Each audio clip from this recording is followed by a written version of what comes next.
Ladies and gentlemen, as you may already know, I work as a freelancer here in Belgium, but before I started working as a freelancer here, before I even moved here, I had to spend some time thinking where I wanted to settle down, where I wanted to find a job, and I had to think through a number of different locations, a number of different cities around Europe to try and find the best place to settle down.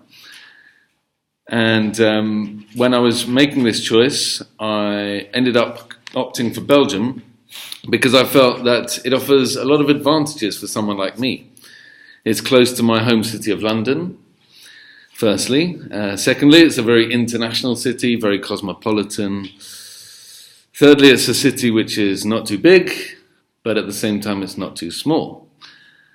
Then I had a number of friends, people I knew in Brussels already, and although very few people would opt for Belgium because of its weather, I actually don't mind Belgian weather too much, because at least I can say that it's not much worse than my country. However, after moving here, I realised that there is one aspect of life in Belgium that I really should have given more thought to, and that is tax.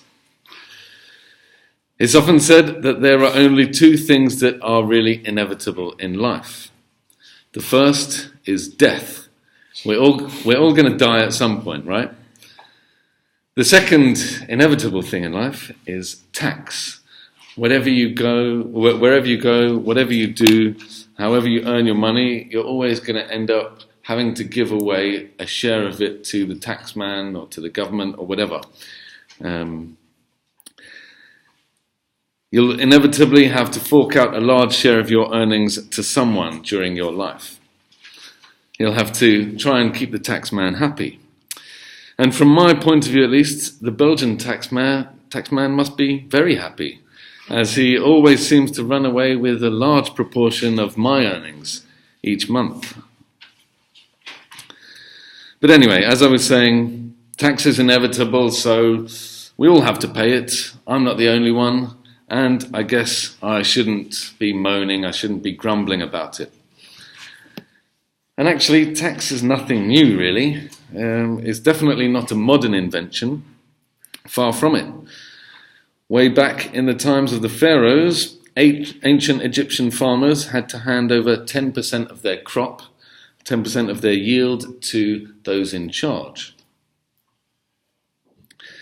And nowadays, in the modern world, there are, of course, some countries where taxes are lower and some places where they are higher.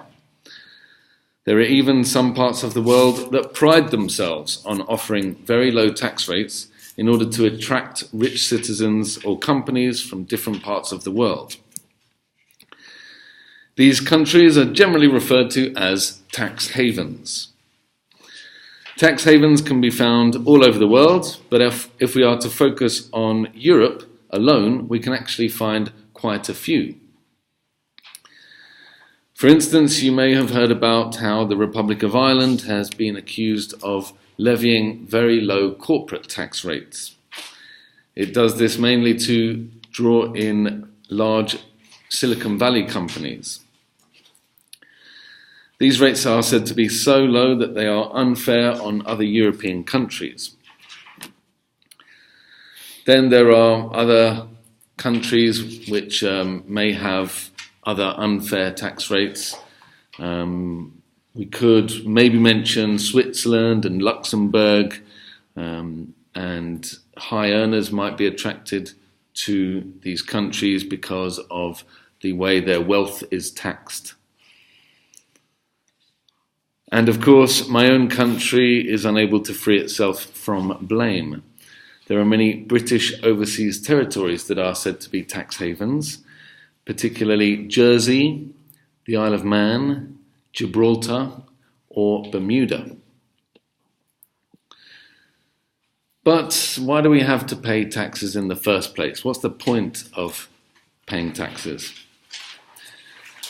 Well, tax income allows a country to invest in a whole host of different areas to help foster growth and also to benefit the citizens of the country.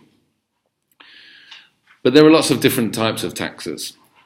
There are taxes on imports and exports, taxes on the products that we buy in the shops, taxes on the money we earn, taxes on money that we inherit from relatives. So, for example, if a grandparent passes away, you would inherit money, and some of this has to be paid to the taxman. There are also taxes on companies, or rather corporate tax, as I was mentioning a minute or two ago. So of all of these taxes, which are the ones that tend to represent the highest sources of income for governments? Well, for almost all governments in the world, income tax tends to be the best earner. And I can certainly see why. My income is definitely taxed. Income tax, I think, is the one that hits me the hardest, and maybe the same is true for you. Corporate tax, on the other hand, tends to provide relatively little income for most governments. The money that companies have to pay in corporate tax does not tend to go very far in funding public works, in helping a government to invest in what it may need to invest in. In many cases, this is due to the fact that many companies move their headquarters abroad, or they move some of their operations abroad in order to dodge taxes or to benefit from a lower tax bill.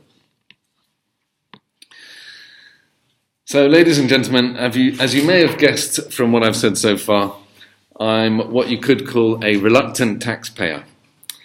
I don't like seeing the fruits of my labour vanish into thin air when I fill in my tax return.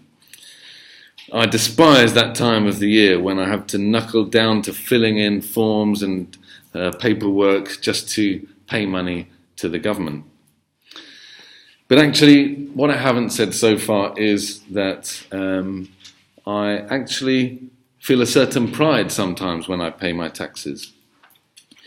When I look around me in my day-to-day life and see that my taxes pay for services that help people, that benefit the citizens around me, and when I see public institutions being created that care for me and for others, then actually I'm often quite happy to give away a share of my income. Now, having said that, if I were to choose a country to settle in purely on the basis of tax, I don't really think Belgium would be my first choice. But I'm happy with my adoptive country, and I'm happy to be a taxpayer here. Thank you.